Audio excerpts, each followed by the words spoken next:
नमस्कार दोस्तों, मैं मनन कुमार पांडे स्वागत करता हूं आप सभी को अपने YouTube चैनल में। दोस्तों, आज मेरे सामने है बहुत ही इम्पोर्टेंट टॉपिक और वो है ट्रिगोनोमेट्री, जो कि 10th, 11th और 12th तीनों में ही कारगर होता है।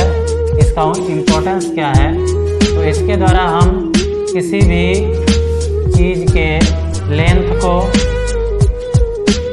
या हाइट को माप सकते हैं अगर इसकी जानकारी हमें हो तो इसमें हम क्या करते हैं, एक ट्रायंगल ड्रॉ करते हैं। और वो कैसा ट्रायंगल होगा, तो राइट एंगल ट्रायंगल होगा। राइट एंगल ट्रायंगल को ड्रॉ करेंगे और इसका रेशियो निकालते हैं। तो इसके रेशियो को निकालने के लिए ट्रिगोनोमेट्रिकल रेशियो का यूज हम लोग करते हैं। तो ट्रिगोनोमेट्रिकल रेशियो क्या होता है उसके बारे में सबसे पहले जानेंगे। तो ये होता है साइन,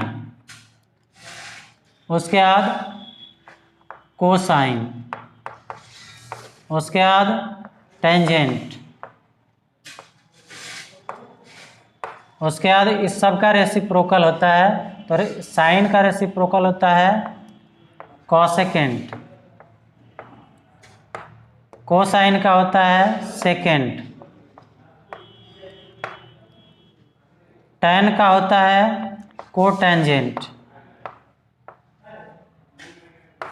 और ये 3 हो गया, 2, 2, 4 और 6। ये 6 जो है ट्रिगोनोमेट्रिकल रेशियो होता है। तो हम यहाँ इसको अगर एंगल के साथ अगर लिखें तो एंगल के साथ में कुछ इसमें से जो लेटर होगा उसको हटा दिया जाता है। जैसे मान लीजिए कि अगर हमें यहाँ पर ये एंगल लेना है थीटा, तो ये एक्यूट एंगल चेंज होता रहता है, इसमें यही इसकी एक प्रॉपर्टी है। तो अगर ये एंगल हो और ये एंगल हो, अगर बारी बारी से इसको चेंज किया जाए तो क्या होगा, तो थोड़ा सा पहले इसके बारे में जानेंगे। इसको हाइट कहते हैं, इसको बेस कहते हैं और इसको स्लेंट हाइट कहते हैं। लेकिन ट्रिगोनोमेट्री में हम इसको अलग नाम से जानेंगे, इसको परपेंडिकुलर कहेंगे। परपेंडिकुलर हाइट, परपेंडिकुलर हाइट जिसको P से डिनोट किया जाता है, इसको बेस से ही डिनोट किया जाता है, जिससे B छोटा करके लिखते हैं। और ये हाइपोटेनस है, हाइपोटेनस जिसको S से डिनोट किया जाता है।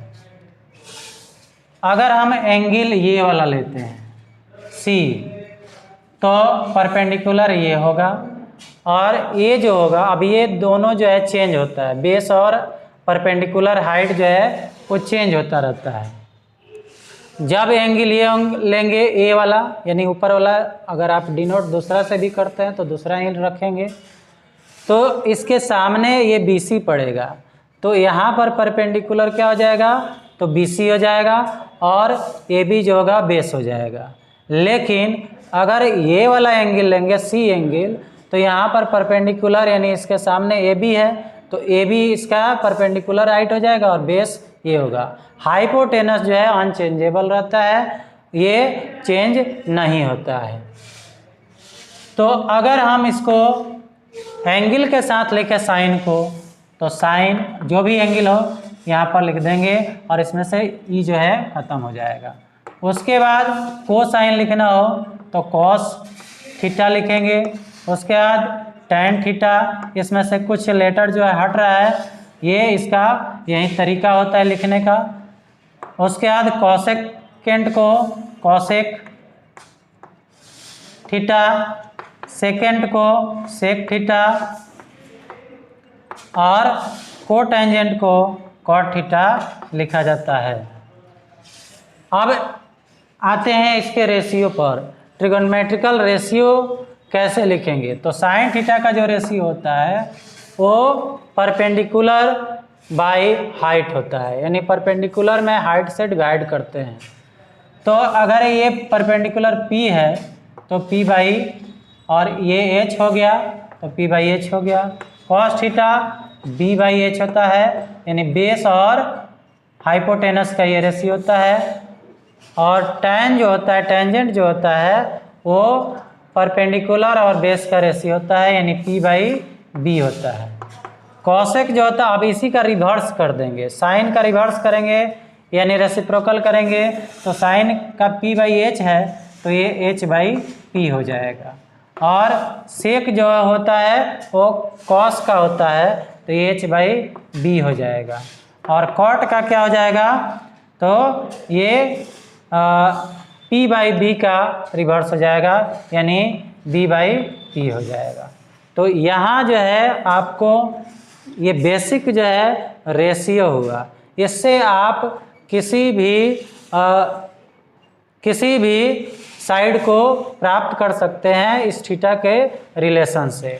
अब रही बात कि अगर हमें दो इसमें से कोई परपेंडिकुलर और बेस या हाइपोटेनस दो यानी तीनों साइड में से कोई दो ही दिया रहे, तब कैसे हम इसको प्राप्त करेंगे, तो उसके लिए एक फार्मूला होता है जिसको पाइथागोरस थ्योरम कहा जाता है, और उसी से हम लोग इसको फाइंड आउट करेंगे। तो पाइथागोरस थ्योरम क्या होता है, पाइथागोरस थ्योरम तो आप ये छोटे क्लासों में भी पढ़े होंगे पाइथागोरस थ्योरम कि ये बड़े वाला साइड का जो स्क्वायर होता है, यानी AC का स्क्वायर वो हो जाता है AB का स्क्वायर प्लस BC का स्क्वायर। अब इसमें छोटा बड़ा ये थीटा के ऊपर डिपेंड करता है, तो ये मैटर नहीं करता है कि पहले इसमें से किसको रखें, दोनों में से कोई भी रख सकते हैं। तो इस तरह से AC अगर निकालना हो तो आप क्या निकालेंगे, इसको स्क्वायर को इधर कर देंगे, यानी AB का होल स्क्वायर प्लस BC का होल स्क्वायर, यहाँ पर क्या कर दीजिएगा, रूट के अंदर कर दीजिएगा। अगर मान लीजिए इसमें से BC निकालना हो या AB निकालना हो, तो आप जानते हैं कि अगर साइड को चेंज किया जाता है, एक साइड से दूसरे साइड को चेंज किया जाता है, अगर कोई किसी चीज़ को एक साइड किया जाता है, तो अगर इसका साइन प्लस में हो तो माइनस कर देंगे, माइनस में हो तो प्लस कर देंगे, मल्टीप्लाई में हो तो मल्टीप्लाई का डिवाइड कर देंगे, और डिवाइड में हो तो मल्टीप्लाई कर देंगे। तो यहाँ पर प्लस है दोनों, तो किसी भी एक को निकालना हो तो सिंपल है, अगर AB आप निकालते हैं AB, तो रूट अंडर ये बड़े वाला जो होगा, यानी ये BC जो है आकर इसमें माइनस हो जाएगा, यानी AC के स्क्वायर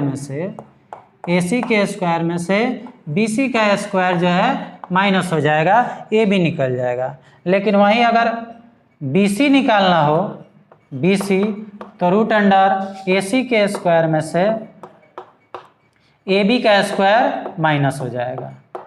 ठीक है, तो इस तरह से ये तीनों साइड में से किसी भी दो साइड को अगर आप जानते हो या दिया गया हो तो तीसरा साइड निकल जाएगा, और तब जाके हम इसको फाइंड आउट करेंगे। इस पर हम एक क्वेश्चन देख लेते हैं और क्लियर हो जाएगा। जैसे मान लीजिए कि आपका बेस दिया हो 3 और परपेंडिकुलर दिया हो 4, तो हाइपोटेनस पहले निकाल लेंगे और बारी बारी से यहाँ इस पर मान पुट करते जाएंगे। जैसे आप ये इरेज करने से पहले आप पॉज करके वीडियो को देख सकते हैं, नोट भी कर सकते हैं। तो यहाँ पर आप परपेंडिकुलर और बेस दिया है तो H निकालेंगे। अब इसी को PBH यहाँ यूज कर सकते हैं, तो H इक्वल टू क्या हो जाएगा, रूट अंडर 4 का स्क्वायर प्लस 3 का स्क्वायर। ठीक है, तो यहाँ आपका ये 16 हो गया प्लस 9 हो गया और ये 25 हो गया, तो ये इसका स्क्वायर रूट 5 हो जाता है। तो H का वैल्यू निकल गया, P और B का वैल्यू दिया ही है। इस तरह से हम बारी बारी से सभी रेशियो को निकाल लेंगे। तो साइन थीटा निकालना हो तो क्या करेंगे, P/H, P यहाँ दिया हुआ है। अगर केवल ये एंगल हमें दिया गया हो तो अब कंडीशन रहता है उस हिसाब से हम लोग चलेंगे। तो अगर ये एंगल केवल दिया गया हो तो साइन थीटा इक्वल टू हो जाएगा P/H। तो P का वैल्यू कितना है 4/5। साइन के बाद आता है कॉस थीटा, कॉस थीटा ये B/H हो जाएगा। तो B कितना है 3 और H 5। उसके बाद tan थीटा, तो tan थीटा क्या है तो P/B होता है। तो P/B यहाँ P और B लिख देंगे। तो P कितना है जी 4 है तो 4 लिख दिए और B कितना है 3 है तो 3 लिख दिए। अब इसी का रेसिप्रोकल कर देंगे तो क्या हो जाएगा, साइन का रेसिप्रोकल करेंगे तो कॉसेक निकल जाएगा, यानी कॉसेक थीटा इसका रेसिप्रोकल 5/4। इसका रेसिप्रोकल सेक थीटा होता है तो ये हो जाएगा 5/3। इसका कॉट थीटा रेसिप्रोकल होता है तो ये हो जाएगा 3/4। इस तरह से हम लोग सभी रेशियो को प्राप्त करते हैं, फाइंड आउट करते हैं। इस पर बहुत सारा आपको टॉपिक मिलेगा आगे चल के, बहुत सारा जो है एक एक करके क्वेश्चन आएगा जिसको हम एक एक करके कराते चलेंगे। तो आपसे यह आग्रह है कि ये आपका पहले क्या था, इंट्रोडक्शन था। आगे आपको बहुत सारा क्वेश्चन कराते जाएंगे, एक्सरसाइज भी कराएंगे। तो अगर आप मेरे चैनल को सब्सक्राइब नहीं किए हों तो अवश्य कर लें, लाइक करें, कमेंट करें, शेयर करें